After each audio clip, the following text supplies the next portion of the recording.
नमस्ते दोस्तों, क्या आपने कभी सोचा कि एक क्रोधी ब्राह्मण योद्धा और भगवान श्री राम के बीच ऐसा संवाद हुआ जिसने पूरी सभा को हिलाकर रख दिया। परशुराम गई जिन्होंने 21 बार क्षत्रियों का नाश किया, उनका क्रोध श्री राम के सामने कैसे शांत हुआ? और वह रहस्यमयी जवाब जिसने उनके गुस्से को ठंडा कर दिया, क्या था? रामचरितमानस के इस रोमांचक प्रसंग में छिपा है एक गहरा दार्शनिक और आध्यात्मिक रहस्य। तो तैयार हो जाए, क्योंकि आज के इस छोटी सी वीडियो में हम खोलेंगे परशुराम का क्रोध और राम के जवाब का रहस्य। सब्सक्राइब करें, बेल आइकॉन दबाएं और इस अनोखी कहानी में डूब जाएं। दोस्तों, रामचरितमानस का राम लक्ष्मण परशुराम संवाद एक ऐसा प्रसंग है जो न केवल नाटकीय है बल्कि इसमें गहरे आध्यात्मिक और नैतिक सबक छिपे हैं। ये कहानी सीता स्वयंवर के समय की है, जब श्री राम ने भगवान शिव का धनुष तोड़ा और परशुराम का क्रोध भड़क उठा। लेकिन इस क्रोध के पीछे क्या कारण था और श्री राम ने ऐसा क्या कहा कि परशुराम जैसे महायोद्धा शांत हो गए? आइए इस प्रसंग की पृष्ठभूमि को समझते हैं।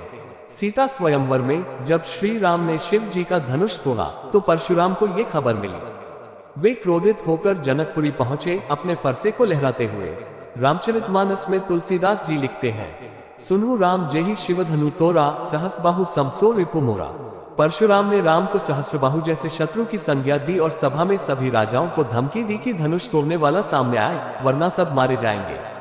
लक्ष्मण, जो अपने उग्र और व्यंग्यात्मक स्वभाव के लिए प्रसिद्ध है, ने परशुराम का अपमान करते हुए कहा, बहु धनु ही तोरी लड़काई, कबहु न असी रिस्कीन ही गोसाई। यानी हमने बचपन में कई धनुष तोड़े, तब तो आपने कभी क्रोध नहीं किया। लक्ष्मण की ये व्यंग्य भरी बातें परशुराम के क्रोध को और भड़काती हैं। वे कहते हैं, बाल ब्रह्मचारी अति कोही, विश्वविदित क्षत्रिय कुलद्रोही। परशुराम अपने बारे में बताते हैं कि वे क्षत्रियों के शत्रु हैं, जिन्होंने 21 बार क्षत्रियों का नाश किया। लेकिन श्री राम की प्रतिक्रिया बिल्कुल अलग थी। वे शांत और विनम्र होकर कहते हैं, नाथ, धनुष तोड़ने वाला आपका कोई दास ही होगा, आपकी क्या आज्ञा है? राम की यह विनम्रता परशुराम के क्रोध के सामने एक गहरा रहस्य छिपाए हुए है। परशुराम का क्रोध कोई साधारण गुस्सा नहीं था। वे भगवान विष्णु के छठे अवतार थे, जिनका उद्देश्य पृथ्वी को क्षत्रियों के अत्याचार से मुक्त करना था। उनके पिता जमदग्नि की हत्या क्षत्रिय सहस्रबाहु के पुत्रों ने की थी, जिसके बाद परशुराम ने 21 बार क्षत्रियों का नाश किया। शिव का धनुष उनके गुरु भगवान शिव की पवित्र धरोहर था। जब राम ने इसे तोड़ा तो परशुराम के लिए यह उनके गुरु और क्षत्रियों के प्रति उनके संकल्प का अपमान था। लेकिन क्या ये क्रोध केवल धनुष टूटने का था या कुछ और गहरा था? परशुराम का क्रोध उनके अहंकार और क्षत्रिय विरोधी संकल्प का प्रतीक था। दूसरी ओर राम, जो स्वयं विष्णु के 7वें अवतार थे, ने अपनी विनम्रता और धैर्य से परशुराम को चुनौती दी। ये संवाद दो अवतारों के बीच एक आध्यात्मिक टकराव था, एक क्रोध और शक्ति का प्रतीक, दूसरा शांति और मर्यादा का। लक्ष्मण की व्यंग्य भरी बातें जैसे पुनि पुनि मोहि देखा कुठारू, चाहत रावण फूकी पहाड़ू, परशुराम को और भड़काती हैं, लेकिन राम की शांत प्रतिक्रिया स्थिति को संभाल लेती है। श्री राम का जवाब इस संवाद का सबसे रहस्यमय हिस्सा है। परशुराम के क्रोध के सामने राम कहते हैं, नाथ, धनुष तोड़ने वाला आपका कोई दास ही होगा, आपकी क्या आज्ञा है? इस विनम्र जवाब में छिपा है राम का गहरा दर्शन। राम जानते थे कि परशुराम विष्णु के अवतार है और वे स्वयं भी विष्णु के अवतार थे। फिर भी राम ने अहंकार का रास्ता नहीं चुना। उनकी विनम्रता ने परशुराम के अहंकार को शांत किया। राम की यह विनम्रता मर्यादा पुरुषोत्तम के गुण को दर्शाती है।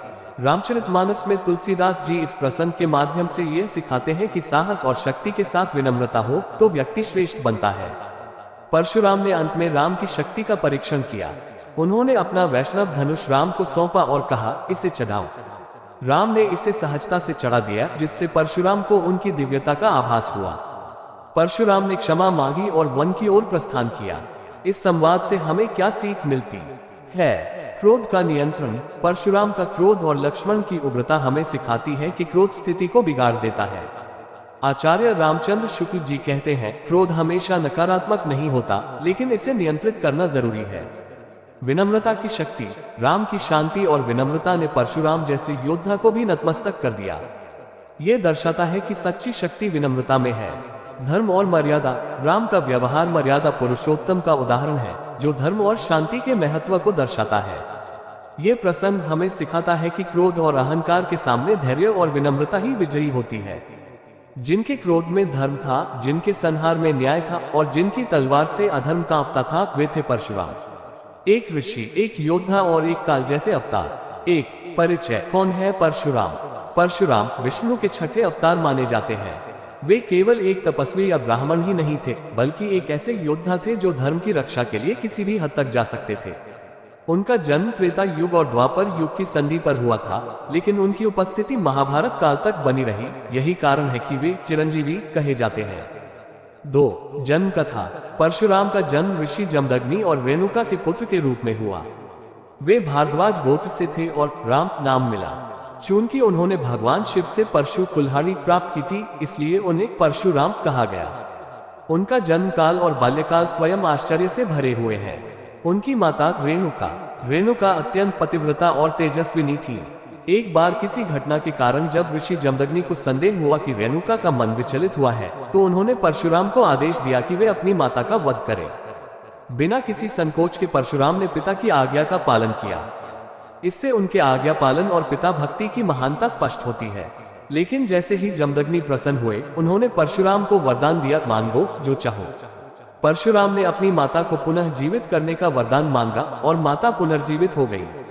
योजक चिन्ह, योजक चिन्ह, योजक चिन्ह। यदि आप चाहें, मैं अगले भागों में इन शीर्षकों को विस्तार से प्रस्तुत कर सकता हूँ। अन्य भागों का खाका। भाग 2, परशुराम का क्रोध और क्षत्रियों का संहार, पिता की हत्या का प्रतिशोध, 21 बार पृथ्वी से क्षत्रियों का विनाश। भाग 3, भगवान शिव से शिक्षा, शिवजी से दिव्यास्त्रों की विद्या, शिवजी द्वारा परशु का दान, भगवान गणेश के साथ विवाद और उनके दांत का टूटना। भाग 4, परशुराम और राम के साथ धनुष प्रतियोगिता, परशुराम का क्रोध और अंत में शांत होना। भाग 5, परशुराम और महाभारत काल, भीष्म को शस्त्र विद्या देना, कर्ण को शिक्षा देना, द्रोणाचार्य का संबंध। भाग 6, चिरंजीवी परशुराम और उनका आश्रम, उनके अमरत्व की कथा, कालांतर में उनकी भूमिका, परशुराम का भविष्य में कल्पांत तक जीवित रहना। भाग 7, परशुराम की प्रमुख विशेषताएं, गुणात्मक विवेचन, ब्रह्म तेज और क्षत्रिय बल का संगम, नीति और न्याय की भावना, तपस्वी होते हुए भी योद्धा, मर्यादा पुरुषोत्तम। आज के समय में जब क्रोध और अहंकार हर जगह दिखाई देते हैं, राम लक्ष्मण परशुराम संवाद हमें सिखाता है कि सच्ची जीत विनम्रता और धैर्य से मिलती है। परशुराम का क्रोध और राम का जवाब हमें ये बताता है कि शक्ति के साथ अगर मर्यादा और शांति हो तो हर मुश्किल को जीता जा सकता है। तो दोस्तों, इस कहानी से आपने क्या सीखा? कमेंट सेक्शन में अपने विचार जरूर बताएं। अगर आपको यह वीडियो पसंद आया तो लाइक करें, शेयर करें और सब्सक्राइब करना न भूलें।